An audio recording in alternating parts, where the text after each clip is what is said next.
Praise the Lord. இன்றைய சிந்தனைக்கு கதை ஒன்றை கேட்போமா? கஜேந்திரனுக்கு ரொம்பவே கோவமும் எரிச்சலுமா இருந்துச்சு. என்ன பாட்டு பாடுறாங்க? எங்கன்னா காது கொடுத்து கேட்க முடியுதா?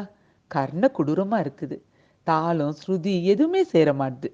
அப்படின்னு தன்னோட மியூசிக் ட்ரூப்ல பாடுறவங்கள பத்தி மிருதகம் வாசிக்கிற கஜேந்திரன் புலம்பி திட்டுறாரு. அவர் இதுக்கு முன்னாடி பாகவதர்கிட்ட 30 வருஷத்துக்கு மேல மிருதகம் வாசிச்சுட்டு இருந்தார்.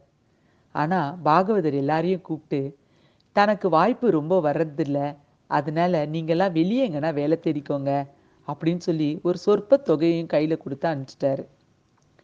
கஜேந்திரன் அதுக்கப்புறம் தான் இங்க சேர்ந்தாரு. சேர்ந்ததுலேருந்து மனசே ஒத்து போகல. என்ன பண்றது?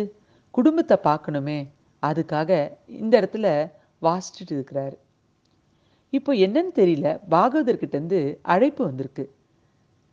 எதுக்கு கூப்பிட்டுருப்பாரு ஐயா அப்படின்னு யோசிச்சுட்டு கஜேந்திரன் அங்கே போன பிறகுதான் தெரிஞ்சிச்சு, தன்னை போலவே அந்த மியூசிக் ட்ரூப்ல இருந்த அத்தனை பேரையும் பாகவதர் ஐயா கூப்பிட்டுருந்தாரு.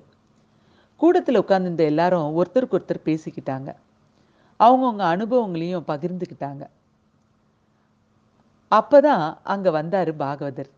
எல்லாரும் எப்படி இருக்கீங்க, நல்லா இருக்கீங்களா அப்படின்னு விசாரிச்சுட்டு, உங்களுக்கெல்லாம் ஒரு நல்ல செய்தி சொல்ல தான் கூப்பிட்டேன் அப்படின்னு சொன்னாரு. எல்லாரும் எதிர்பார்ப்போட அவர் முகத்தையே பார்த்தாங்க.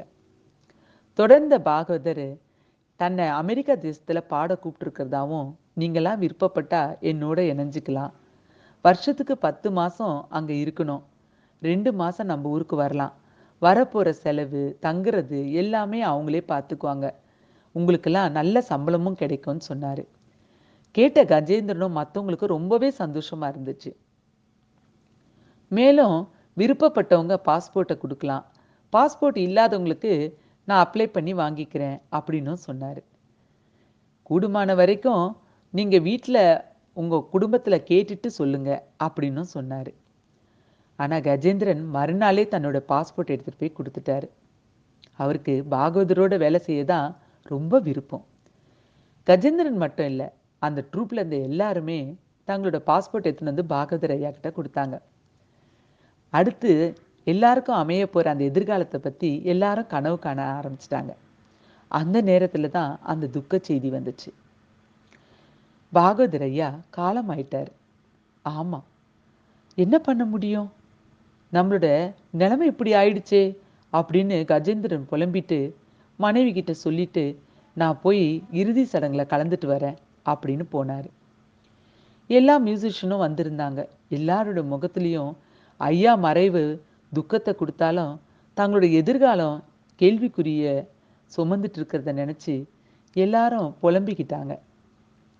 ஐயா கிட்ட இருக்கிற பாஸ்போர்ட்டை எப்போ வந்து வாங்கிறது அப்படின்ற கேள்விக்கு எல்லாரும் கொஞ்ச நாள் ஆகட்டும், பொறுமையாக கேட்டு வாங்கிக்கலாம் அப்படின்னு சொல்லிக்கிட்டாங்க.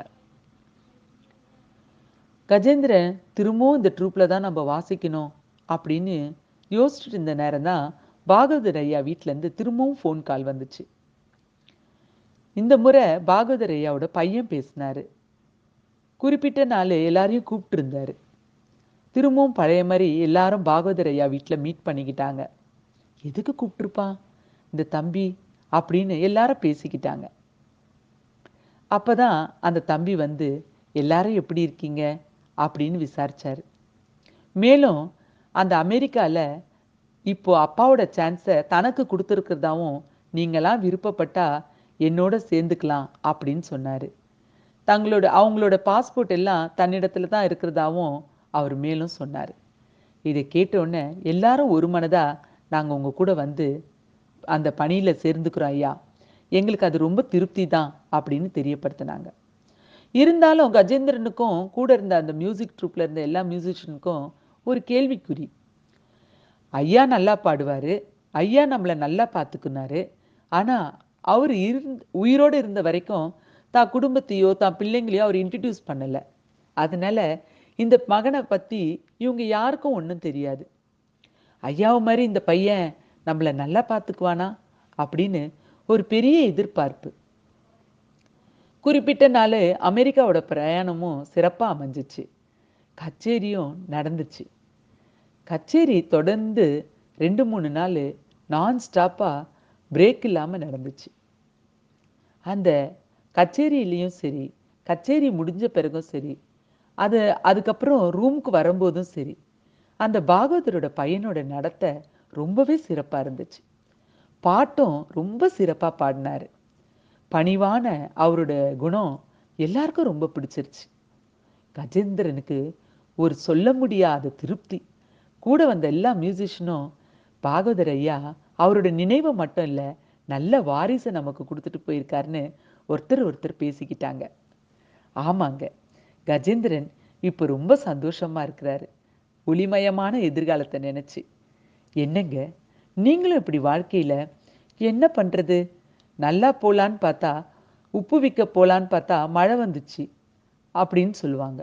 மாவு விக்க போலான்னு பார்த்தா காத்தடிச்சுச்சு இப்படின்னு புலம்பி தீர்ப்பாங்க. வேதம் என்ன சொல்லுதுன்னு பார்க்கலாமா? நீதிமொழிகள் 3:6. அவர் உன் பாதைகளை செவைப்படுத்துவார். ஆமாங்க, பிரயாணத்துக்கு பாதை முக்கியம் இல்லையா?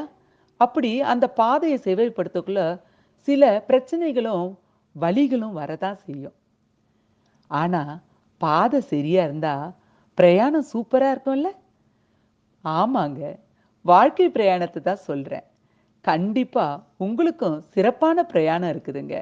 God bless you all.